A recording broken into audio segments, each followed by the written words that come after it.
PCS 2023 के आप सभी अभ्यर्थियों का देवप्रयागम डीपीआईएस के इस करंट अफेयर्स की क्लास में स्वागत है। मित्रों, हम लोग अपनी क्लास की निरंतरता बनाए हुए हैं और सबसे पहले तो आपको आज की एक अपडेट्स दे देते हैं कि आपकी परीक्षा 14 मई को है और 14 मई को केंद्र बिंदु में रह करके आप लोग अपनी तैयारी को आगे बनाए रखिए। अब तो समय भी कम बचा हुआ है और कुछ ऐसी सूचनाएं जो थी कि हाँ परीक्षा संभावित है, चुनाव के कारण थोड़ा सा प्रभावित हो सकती है, ऐसी सूचनाएं इसलिए थी क्योंकि कुछ विद्यार्थियों को जो कि नौकरी पेशे के हैं उनके लिए थोड़ी सी दिक्कत हो रही थी, क्योंकि एग्ज़ाम में उनको लंबी दूरी तक अपनी ड्यूटी करना था। ये समस्याएं थी, लेकिन एक विकल्प सबको दिया गया कि हाँ जिनको ऐसी समस्याएं हैं वो अपने सूचना दे करके और अपनी ड्यूटी को कटवा सकते हैं, हटवा सकते हैं। तो इस तरीके का विकल्प देने के बाद अधिकांश जिलाधिकारियों ने परमिशन दे ही दिया है परीक्षा के लिए। आज बैठक भी हुई और लोगों ने परमिशन दिया है। कुछ जिलों के जिलाधिकारियों की परमिशन अभी बाकी है, लेकिन फ़िलहाल एग्ज़ाम अपने डेट पर ही होने की पूरी संभावना है। 14 मई को एग्ज़ाम होगा, तो इसलिए आप लोग अब किसी दुविधा में ना रहें और अपनी तैयारी को आगे बढ़ाएं। और करंट अफेयर्स की इस क्लास को भी हम लोग मैक्सिमम कवर करने का प्रयास कर रहे हैं। 1 तारीख से हम लोग इसको एमसीक्यू आधारित भी कर देंगे, पूरा दृष्टि और उसका जो एमसीक्यू है उसको आपको दे देंगे, तो इस पर चर्चा भी करेंगे हम उस पर। तो निश्चित रूप से इससे आपको बहुत फ़ायदा मिलेगा और आपकी क्लास भी बड़ी रनिंग वे में आगे बढ़ती चली जाएगी। मित्रों, आते हैं, हम लोगों ने पिछली क्लास में चर्चा किया था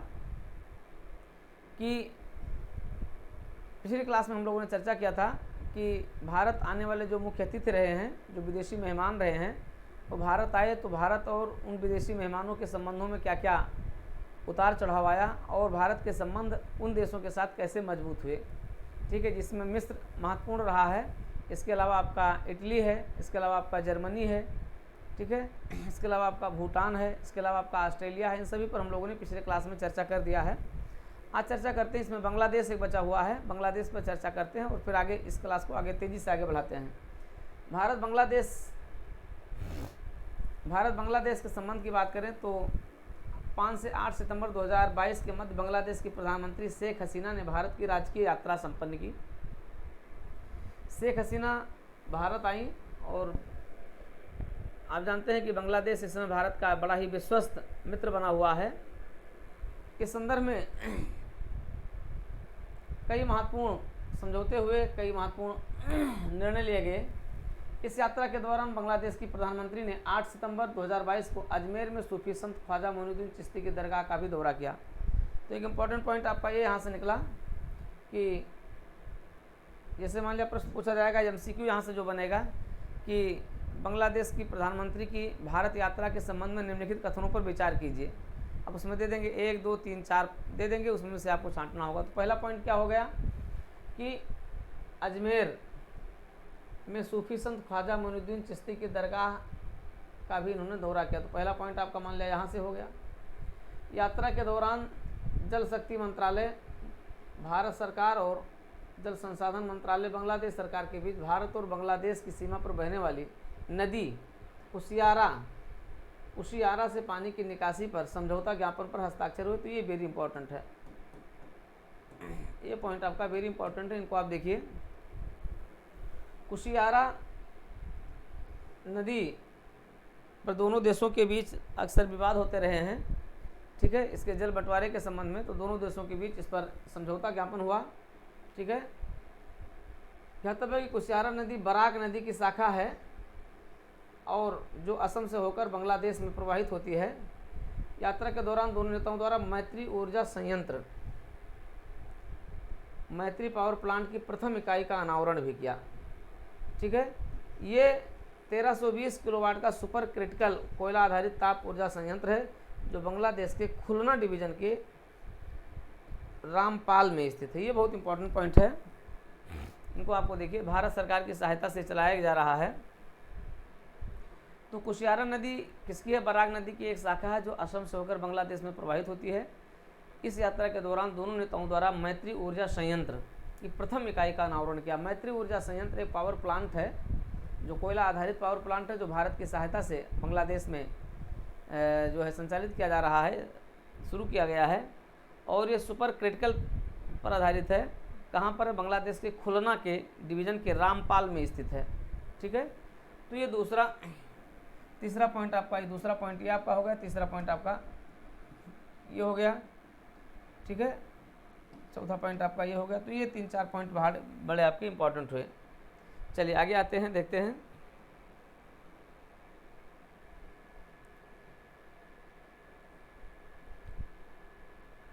संयंत्र $2 बिलियन की अनुमानित से लागत स्थापित किया गया है, जिसमें $1.6 बिलियन की भारतीय विकास सहायता है।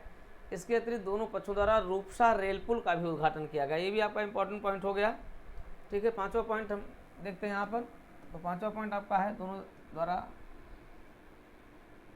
रूपसा रेलवे पुल का भी उद्घाटन किया, जो 5.13 किलोमीटर लंबा रेल पुल बांग्लादेश के मोंगला पत्तन को खुलना से जोड़ता है। तो ये भी वेरी इंपॉर्टेंट है। रूपसा रेल पुल का भी उद्घाटन किया गया। और रूपसा रेल पुल ये 5.13 किलोमीटर लंबा यह रेल पुल है, जो बांग्लादेश के मोंगला पत्तन को खुलना से जोड़ता है। साथ ही पश्चिम बंगाल में पेट्रोपोल और गेडे में भारतीय सीमा तक कनेक्टिविटी प्रदान करता है। That is also very important. ठीक है, ये भी वेरी इंपॉर्टेंट है। ठीक है, तो मित्रों ये ध्यान रखिएगा और आप लोग अपनी पढ़ाई पर पूरा ध्यान केंद्रित कीजिए। ठीक है, 14 मई आपके लिए एक फिक्स डे है। ठीक है, तो 14 मई को फिलहाल केंद्र बिंदु में मान करके आप लोग अपनी तैयारी को जारी रखें। ठीक है, दरअसल ढेर सारे लोग इससे प्रभावित नहीं हो रहे हैं। जो जॉब वाले हैं वे लोग भी अपना एप्लीकेशन वगैरह दे करके छुट्टी कैंसिल करवा लिए हैं। काफ़ी कुछ लोग हैं जिन्होंने कमीशन तक भी सूचना नहीं भेजी, अपने जिलाधिकारियों को भी सूचना नहीं भेजी। तो उसके लिए कुछ नहीं किया जा सकता, ना आप कर सकते ना हम कर सकते। हाँ, कुछ आप लोग हैं जो नौकरी पेशे वाले हैं, फिर भी आप ऐसा नहीं कर पाए हैं, यही एक दुर्भाग्य है। चलिए फिलहाल आप लोग तैयारी जारी रखिए और किसी भी प्रकार से किसी अफवाह में या किसी उसमें मत आइए। करंट अफेयर्स आप देख रहे हैं कि अधिकतर चीज़ों को हम लोग कवर करते चल रहे हैं और ये कवर हो जाएगा। और सीसेट की भी हम क्लास आपको कल से देने चल रहे हैं। सीसेट की भी क्लास आपको उपलब्ध होगी, ये भी क्लास आपको मिलेगी। ठीक है, तो भारत बांग्लादेश मैत्री पाइपलाइन क्या है, आते हैं देख लेते हैं। ये भी वेरी इंपॉर्टेंट है, आपके इंटरनेशनल इशूज में ये आ सकता है। ठीक है, भारत बांग्लादेश मैत्री पाइपलाइन 18 मार्च 2023 को प्रधानमंत्री नरेंद्र मोदी एवं बांग्लादेश की प्रधानमंत्री शेख हसीना ने संयुक्त रूप से वर्चुअल माध्यम से भारत बांग्लादेश मैत्री पाइपलाइन का उद्घाटन किया। इस पाइपलाइन के निर्माण की आधारशिला सितंबर 2018 में ही रखी गई थी। ठीक है, दोनों देशों के बीच मैत्री पाइपलाइन भारत और बांग्लादेश के बीच है। IBF भारत और बांग्लादेश के बीच पहली सीमा पार ऊर्जा पाइपलाइन भी है। ठीक है, first cross border energy pipeline है। इसमें बांग्लादेश को 1 मिलियन मीट्रिक टन प्रतिवर्ष उच्च स्पीड डीजल को परिवहन करने की क्षमता है। ये पाइपलाइन नुमालीगढ़ रिफाइनरी लिमिटेड के सिलीगुड़ी स्थित विपणन टर्मिनल से बांग्लादेश पेट्रोलियम कॉरपोरेशन के पावर्तीपुरम डिपो तक विस्तारित है। इस पाइपलाइन की लंबाई 131.57 किलोमीटर है। तो ये हो गया आपका। ठीक है, ये आपका हो गया बांग्लादेश मैत्री पाइपलाइन। ये पाइपलाइन, इसमें बांग्लादेश को 1 मिलियन मीट्रिक टन प्रतिवर्ष उच्च स्पीड वाला डीजल प्राप्त हो रहा है। ये पाइपलाइन नुमालीगढ़ रिफाइनरी लिमिटेड के सिलीगुड़ी स्थित विपणन टर्मिनल से बांग्लादेश पेट्रोलियम कॉरपोरेशन के पार्वतीपुर डिपो तक विस्तारित है। ये आपको ध्यान रखना है, कहाँ से कहाँ तक है ये।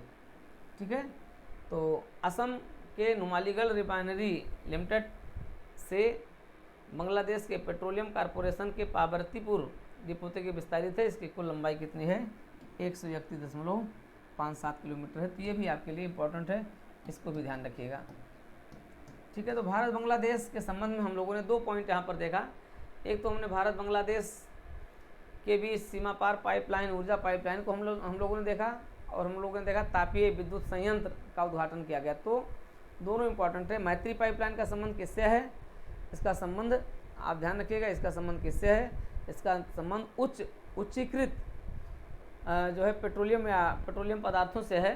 ठीक है, स्पीड पेट्रोलियम पदार्थ मीन्स आपका जो हाई स्पीड का डीजल होता है, पेट्रोल होता है, उससे जुड़ा हुआ है। ठीक है, ये भारत और बांग्लादेश के बीच मैत्री पाइपलाइन के रूप में जानी गई, क्योंकि इससे अंतर्राष्ट्रीय संबंधों का विस्तार हुआ है। ठीक है, तो इस तरीके से ये कुछ महत्वपूर्ण टॉपिक यहाँ से रहे जो पूरे हो गए हैं। अब हम लोग आते हैं आगे, अंतर्राष्ट्रीय प्रकरण को आगे बढ़ाते हैं। टाइम 100 सर्वाधिक प्रभावशाली व्यक्तियों में 2023 लिस्ट जारी की गई। जब ये लिस्ट जारी होती है तब उस दौरान अगर पीसीएस के पेपर होते हैं तो प्रश्न यहाँ से पूछा जाता है। ठीक है, तो आते हैं देखते हैं टाइम मैगजीन के बारे में। टाइम मैगजीन ने 100 सर्वाधिक प्रभावशाली व्यक्तियों की लिस्ट जारी किया है। ठीक है, इसमें इन्होंने ये देखा है कि किस प्रकार के हर क्षेत्र के लगभग इसमें लोग शामिल हैं। 13 अप्रैल 2023 को टाइम मैगजीन द्वारा वर्ष 2023 में विश्व के 100 सर्वाधिक प्रभावशाली व्यक्तियों की वार्षिक सूची जारी की गई है। ये इस सूची का 20वां संस्करण है। वर्ष 2023 की टाइम मैगजीन 100 सूची में सर्वाधिक प्रभावशाली व्यक्तियों को 6 श्रेणियों में बांटा गया है। जैसे कलाकार होंगे, ठीक है, आर्टिस्ट होंगे, इनोवेटर्स होंगे, ठीक है, टाइटन्स असाधारण व्यक्ति होंगे, नेता लीडर्स होंगे, आइकॉन होंगे और मार्गदर्शक पायनियर्स होंगे। तो ये 6 श्रेणियों में इनको रखा गया है। ये 6 श्रेणियाँ होती है, 6 श्रेणी होती है। चलिए आगे आते हैं। अब कलाकार श्रेणी में मैक्सिकन अमेरिकी अभिनेत्री सलमा हायेक और अमेरिकी अभिनेत्री ड्रू बैरोन सहित 9 व्यक्ति शामिल हैं। अगर हम पहली व्यक्ति इसकी बात करें, 6 श्रेणियों को अगर हम अलग अलग रूपों में देखें तो जो पहली श्रेणी है यानी जो कलाकार की श्रेणी है, इस श्रेणी में 2 लोग शामिल हैं, मैक्सिकन अमेरिकी अभिनेत्री सलमा हायेक और अमेरिकी अभिनेत्री ड्रू बैरोमोर सहित 19 व्यक्तियों को शामिल किया गया। यानी कलाकार में कितने लोग शामिल हैं? 19 व्यक्ति शामिल हैं, जिसमें अमेरिका की 2 महत्वपूर्ण अभिनेत्री शामिल हैं, सलमा हायेक और, ठीक है, मैक्सिकन अमेरिकी अभिनेत्री हैं सलमा हायेक और अमेरिकन अभिनेत्री हैं ड्रू बैरीमोर, ये शामिल हैं। इनोवेटर्स में हैं आपके जो प्रवर्तक श्रेणी में शामिल हैं, इसमें प्रमुख व्यक्ति हैं किलियन एम्बायो फ्रेंच फुटबॉलर हैं और इगा स्विएटेक पोलैंड के टेनिस खिलाड़ी हैं।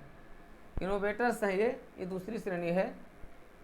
तीसरी श्रेणी है असाधारण व्यक्ति हैं, टाइटन्स की श्रेणी में प्रमुख व्यक्ति हैं।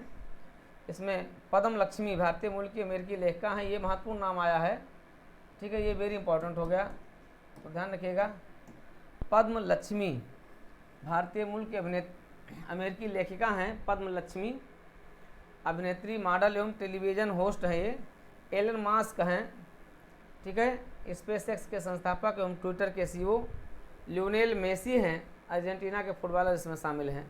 ठीक है, चौथी श्रेणी है नेता की, लीडर्स की। इस श्रेणी में कुल 20 लोग शामिल हैं, जिनमें ओलेना जेलेंस्का यूक्रेन के राष्ट्रपति की पत्नी हैं।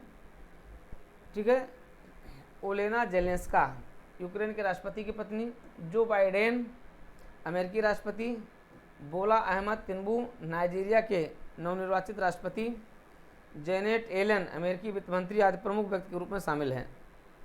ठीक है, तो ये 4 श्रेणी हो गई। 5वें श्रेणी में देखें, जो 5वीं आइकॉन श्रेणी है,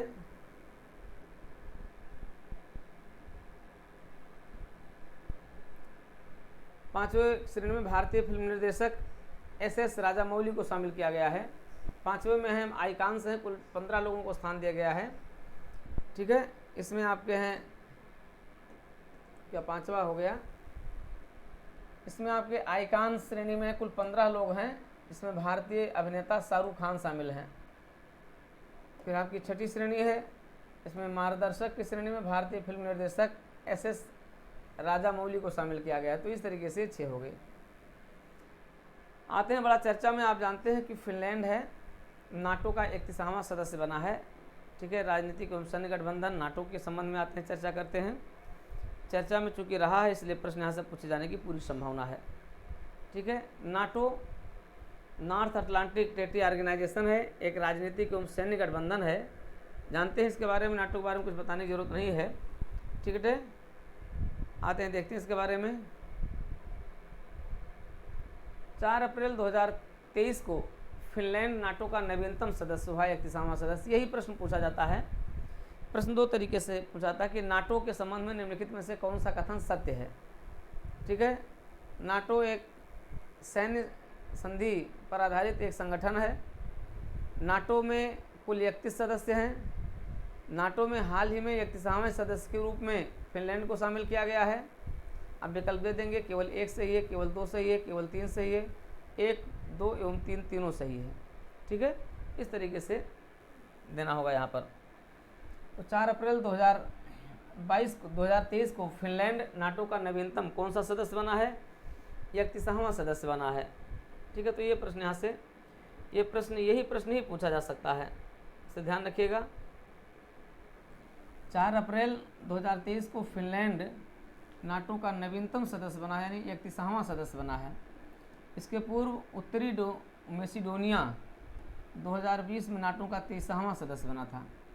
ब्रुसेल्स बेल्जियम स्थित नाटो मुख्यालय में अमेरिका को, ये सब तो आप जानते ही हैं। ठीक है, स्वीडन को भी वाशिंगटन संधि में स्वीकार करने के लिए आमंत्रित किया गया है और निकट भविष्य में भी आधिकारिक रूप से नाटो का सदस्य बन जाएगा। 4 भागीदार देशों जो पार्टनर्स कंट्रीज ने नाटो की सदस्यता है तो अपनी आकांक्षा घोषित की है। ये है बोस्निया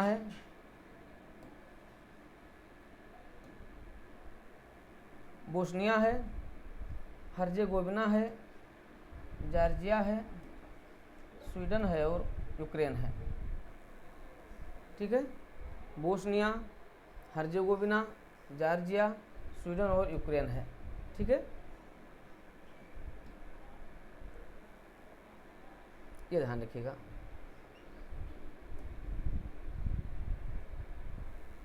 चलिए आगे आते हैं।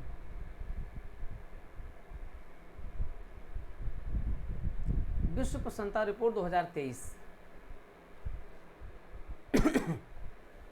वर्ष 2012 में पहली बार विश्व प्रसन्नता रिपोर्ट जारी की गई। विश्व प्रसन्नता रिपोर्ट संयुक्त राष्ट्र पोषणीय विकास समाधान नेटवर्क का एक प्रकाशन है। इसमें गैलप वर्डपोल प्रदत्त डाटा का उपयोग किया जाता है। ठीक है, 20 मार्च 2023 को कब जारी की गई विश्व प्रसन्नता रिपोर्ट? आप जानते हैं, विश्व प्रसन्नता रिपोर्ट जारी करने के लिए सबसे पहले भूटान ने इसकी शुरुआत की थी और अपने यहाँ प्रसन्नता को ही क्या माना था? एक मानक माना था।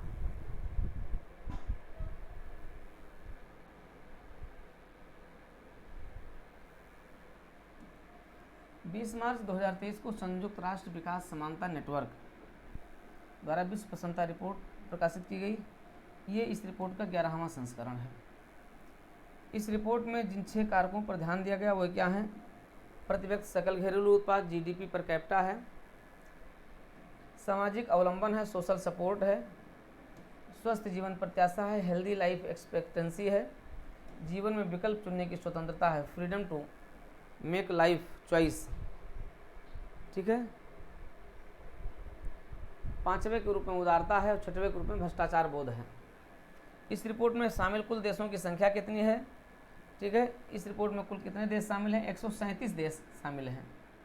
ठीक है, 2020 से वर्ष 2022 तक के अर्थात 3 वर्ष के दौरान गैलप वर्ल्ड पोल के डाटा का उपयोग किया जाता रहा, तो 137 देश को इस रैंक में शामिल किया गया है। ये बहुत इंपॉर्टेंट है। ये 6 पॉइंट हैं, इन 6 पॉइंट को भी हमें ध्यान रखना है। ठीक है, कभी कभी पूछा जाता है, हालांकि यहाँ पर प्रश्न पूछा नहीं गया है, लेकिन मे भी संभावना यहाँ से बन सकती है, प्रश्न यहाँ से पूछा जा सकता है।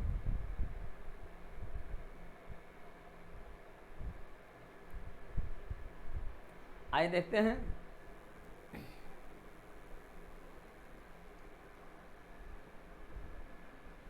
शीर्ष देश कौन कौन है? फिनलैंड है, सबसे अधिक स्कोर इसका रहा है, फिनलैंड नंबर 1 पर है। डेनमार्क है, आइसलैंड है, इजराइल है और नीदरलैंड है। अब अगर आप इजराइल को देख लें तो आपके जितने भी स्कैंडिनेवियन कंट्रीज हैं वही सब इसमें शामिल हैं। ठीक है, सबसे खुशहाल देश हैं, सबसे सुखी देश हैं ये संसार के। ठीक है। सबसे कम प्रसन्न अर्थात जहाँ पर प्रसन्नता नहीं है 137वें नंबर पर अफगानिस्तान है, 136वें स्थान पर लेबनान है, सिएरा लियोन है, जिम्बाब्वे है और कांगो गणतांत्रिक देश है, लोकतांत्रिक देश है। ठीक है। तो इस तरीके से सबसे 1, 2, 3 और 4 ये स्थिति है। पहले नंबर पर 137वीं रैंक पर अफगानिस्तान है, 136 पर लेबनान है, सिएरा लियोन है और जिम्बाब्वे है। ठीक है। तो ये हैं आपके देश हैं, इनको आपको ध्यान रखना है। ठीक है। तो ये वेरी इंपॉर्टेंट आपके हैं। हाल ही में भारत का पहला डार्क, चलिए आते हैं आगे चलते हैं। तो ये ध्यान रखिएगा, यहाँ से प्रश्न आपके पूछे जाएंगे, निश्चित रूप से होंगे। अब जो प्रश्न यहाँ से बनता है वो क्या बनता है कि इस रिपोर्ट में भारत की रैंकिंग क्या रही है। ठीक है। तो यहाँ से प्रश्न पूछा था भारत की रैंकिंग, तो भारत को 126वां स्थान मिला है, मतलब 137 में 126 स्थान मिला है। भारत के लोग भी क्या हैं, अप्रसन्न लोग हैं। भारत में भी प्रसन्नता कहाँ है, केवल दिखावटी है।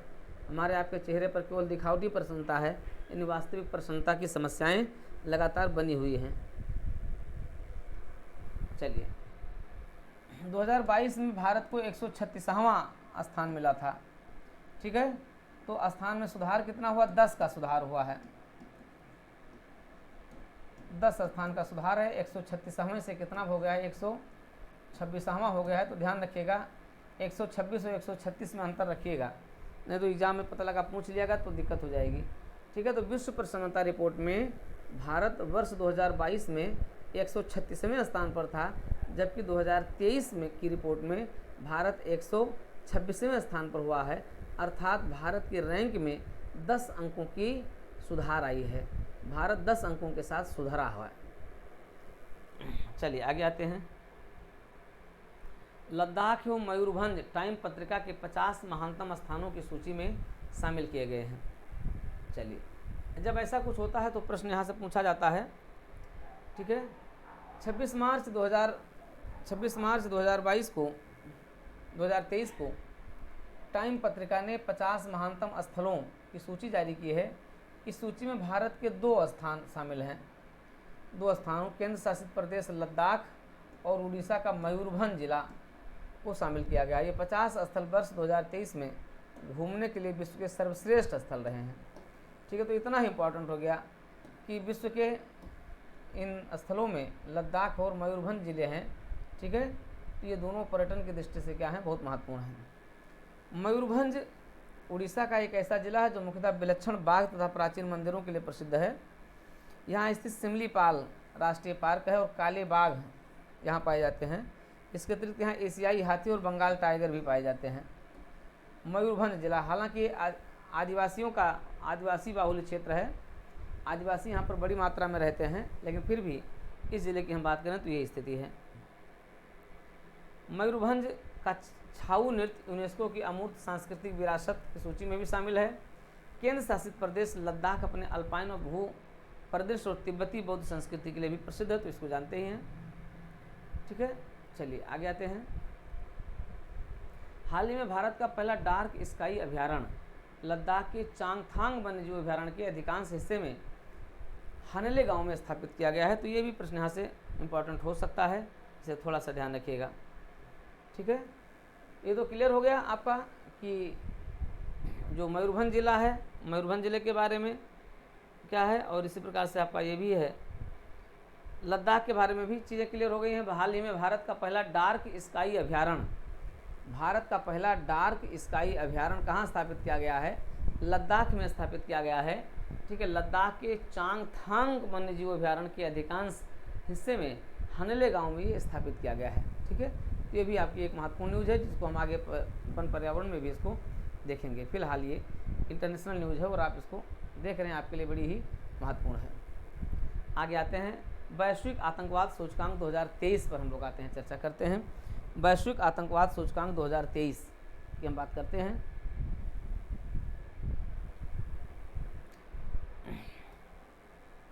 वैश्विक आतंकवाद सूचकांक 2023, ये 14 मार्च को ये रिपोर्ट जारी किया गया, सूचकांक जारी किया गया। जारी करने वाली संस्था कौन सी है? Institute for Economics and Peace है, ठीक है। ये इसका 10वां संस्करण है। ये सूचकांक विश्व के 163 देश, मतलब इसमें इस सूचकांक में विश्व के 163 देशों वैश्विक जनसंख्या का 99.7% आतंकवाद के प्रभाव का विश्लेषण करता है। ये सूचकांक विश्व के 163 देशों में आतंकवाद के प्रभाव का अध्ययन और विश्लेषण करता है, ठीक है। इस रिपोर्ट के अनुसार वर्ष 2022 में आतंकवाद से मरने वालों की संख्या लगभग 6701 दर्ज की गई है, कम बताया गया है। उपरोक्त आंकड़ा वर्ष 2021 की तुलना में 9% की गिरावट को दर्शाता है। वर्ष वैसे कम आंकड़ा है, क्योंकि आप देख रहे हैं कि देश विश्व भर में आतंकवादी गतिविधियाँ खूब तेज़ी से हो रही हैं और यहाँ से मरने वालों की संख्या कोई देश, आप अफ्रीकन कंट्रीज़ को देख लीजिए, आप जो है खाड़ी के देशों में देख लीजिए किस तरीके से ये समस्या है। वर्ष 2022 में आतंकी हमलों की संख्या वर्ष 2021 की तुलना में कमी आई है। तो ये इम्पोर्टेंट हो सकता है, पहला पॉइंट। दूसरा पॉइंट, 163 देशों में मतलब ये आ जाए कि वैश्विक आतंकवाद सूचकांक के संबंध में निम्नलिखित में से कौन सा कथन सही है, इस तरीके से दे देंगे। तो 2021 की तुलना में 2022 में आतंकवाद से मरने वालों की संख्या में कमी दर्ज की गई है, ये इम्पोर्टेंट पॉइंट हो गया। आतंकी हमलों की संख्या में भी गिरावट दर्ज की गई है। वर्ष 2021 की भांति 2022 में इस्लामिक स्टेट लगभग 410 आतंकी हमलों के साथ विश्व का सबसे घातक आतंकी समूह, ये इंपॉर्टेंट पॉइंट है, ठीक है। आपके परीक्षा के दृष्टिकोण से ये आपका बड़ा इंपॉर्टेंट पॉइंट है, ठीक है। सबसे खतरनाक, वर्ष 2021 की भांति 2022 में भी इस्लामिक स्टेट IS लगभग 410 आतंकी हमलों के साथ विश्व का सबसे घातक आतंकवादी समूह बना हुआ। इसके अतिरिक्त इस्लामिक स्टेट वर्ष 2022 में कुल 1045 मौतों के लिए उत्तरदायी रहा है। भूटान, चीन, कुवैत, ओमान, सिंगापुर समेत कुल 71 देशों को 0 स्कोर के साथ आतंकवाद से अप्रभावित माना गया है। मतलब चीन में कोई आतंकवादी घटना नहीं घटती, कुवैत में नहीं घटती, ओमान में, सिंगापुर में और भूटान में नहीं घटती है। ये सब क्या है? पूर्णतः मुक्त देश हैं। सर्वाधिक प्रभावित देश कौन सा है? सबसे पहले तो आपका है अफ़गानिस्तान है, क्योंकि वहाँ आतंकवादियों की ही सरकार है। भले ही वो आतंकवादी सत्ता में आ गए हैं, ठीक है, लेकिन आतंकवादी सरकार ही वहाँ पर है। दूसरा है बुर्किना फासो, तीसरा है सोमालिया, चौथा है माली, ठीक है। अफ़गानिस्तान, बुर्किना फासो, सोमालिया और माली, ठीक है। ये सब आपके, इनको छोड़ दिया जाए तो अफ्रीकन कंट्रीज हैं। सीरिया हो गया, इस समय तो आप देख ही रहे हैं सीरिया की क्या स्थिति बनी हुई है, ठीक है। तो ये सभी देश इसमें शामिल हैं, ठीक है। आपने देखा सबसे अधिक प्रभावित कौन सा है? अफ़गानिस्तान है, उसके बाद फिर बुर्किना फासो है, ये आपका अफ्रीकन कंट्रीज हो गए, ये भी सब आपके अफ्रीकन कंट्रीज हो गए, ये भी सब आपके अफ्रीकन कंट्रीज हो गए, ठीक है। और फिर आपका सीरिया हो गया। तो आप देख रहे हैं ये आपका जो है, ऐसे ही आपके खाड़ी के देश हो गए, तो सीरिया आपका। इस तरीके से आपने देखा कि ये सभी देश जो हैं, जो टॉप 5 देश हैं, ये प्रभावित हैं। अब इसमें आप देख लीजिए ब्रिक्स देशों में, आप देख लीजिए ब्रिक्स देशों में देखेंगे तो ब्राज़ील सबसे अधिक आतंकी घटना से प्रभावित है। उसके बाद फिर रूस दूसरे नंबर पर प्रभावित है। 13वीं रैंक है भारत की, 93वीं रैंक है चीन की है। अब इसमें देखें, इसमें सबसे अधिक प्रभावित कौन है, ठीक है। तो नंबर 1 पर कौन सा है? नंबर 1 पर भारत है जो सबसे अधिक प्रभावित है। नंबर 2 पर आपका है रूस से प्रभावित है। नंबर 3 पर आपका है दक्षिण अफ्रीका है। नंबर 4 पर आपका ब्राज़ील है और नंबर 5 पर आपका चीन है। यानी ब्रिक्स देशों में देखा जाए तो सबसे कम आतंकवादी गतिविधियों से कौन प्रभावित है? वो आपका चीन है, ठीक है। 2023 में भारत ने अपना स्कोर के साथ 13वां स्थान पर हासिल किया था।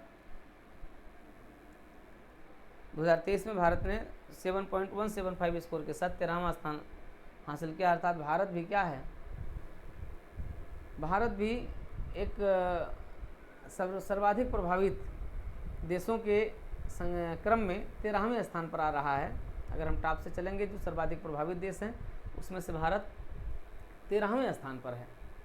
ठीक है, तो चलिए ये रहा आज आपका स्कोर। और अगला आते हैं अंतर्राष्ट्रीय शस्त्र हस्तांतरण प्रवृत्तियाँ।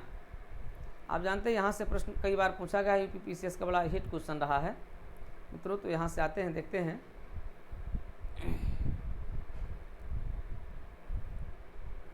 13 मार्च 2023 को Stockholm International Peace Research Institute द्वारा अंतर्राष्ट्रीय शस्त्र हस्तांतरण प्रवृत्तियां नामक रिपोर्ट प्रकाशित की गई।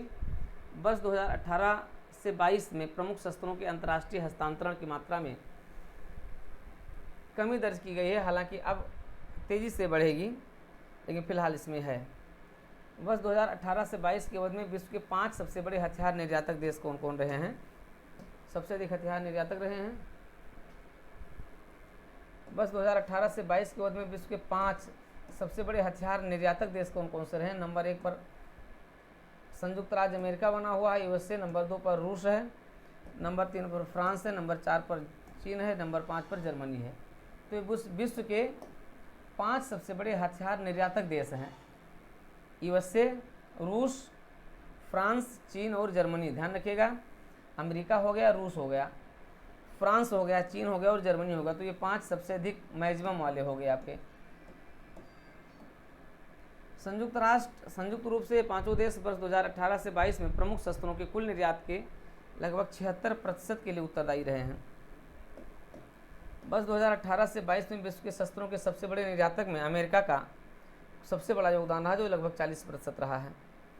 ठीक है, अर्थात लगातार इसका परसेंटेज बढ़ रहा है। विश्व के 5 सबसे बड़े शस्त्र आयातक देशों में भारत नंबर 1 पर है, कई सालों से बना हुआ है। दूसरे पर सऊदी अरब है, तीसरे पर कतर है, चौथे पर ऑस्ट्रेलिया है, 5वें पर चीन है। तो इस तरीके से भारत कई सालों से क्या बना रहा है? भारत कई सालों से प्रमुख आयातक देश बना। यूपीपीसीएस की प्रीलिम्स में पूछा जा चुका है। ठीक है, सबसे बड़ा आयातक विश्व का कौन सा देश है? भारत है।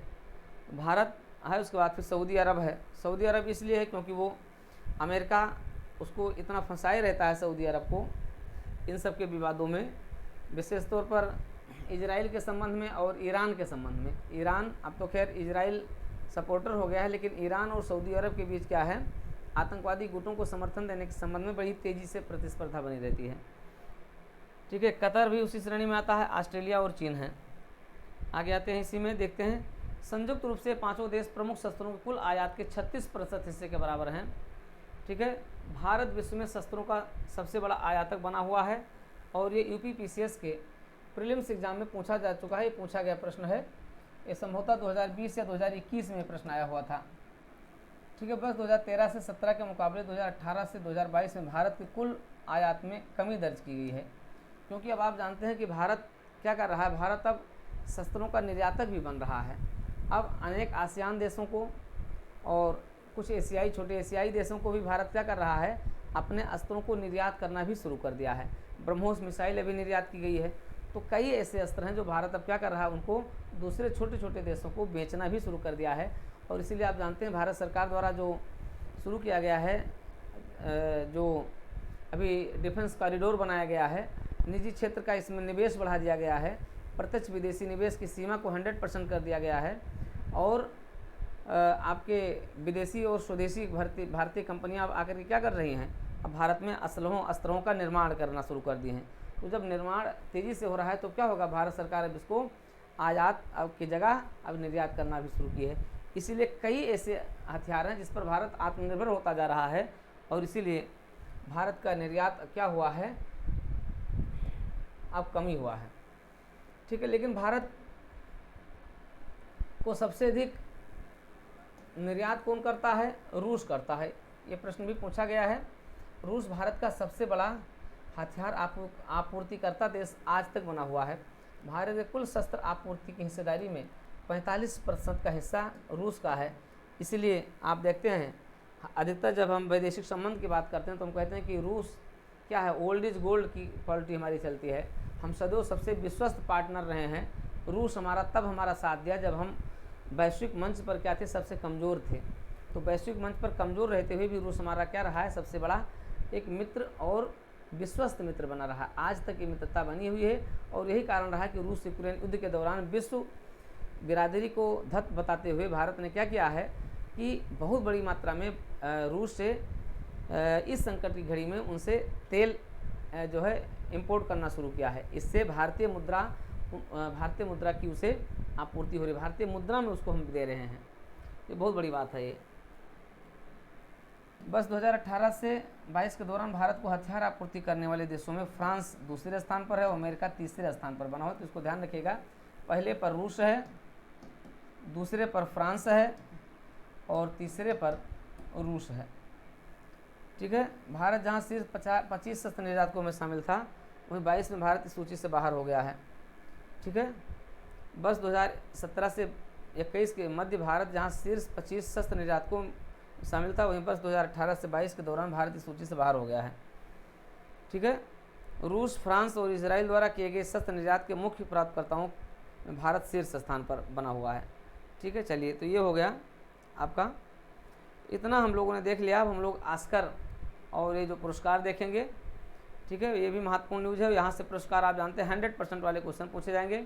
फिर आर्थिक स्वतंत्रता सूचकांक है, अंतर्राष्ट्रीय बौद्धिक संपदा सूचकांक है, भारत एग्रीकल्चर इनोवेशन मिशन है। ये कई महत्वपूर्ण न्यूज़ हैं। ठीक है। इस पर हम लोग चर्चा करेंगे।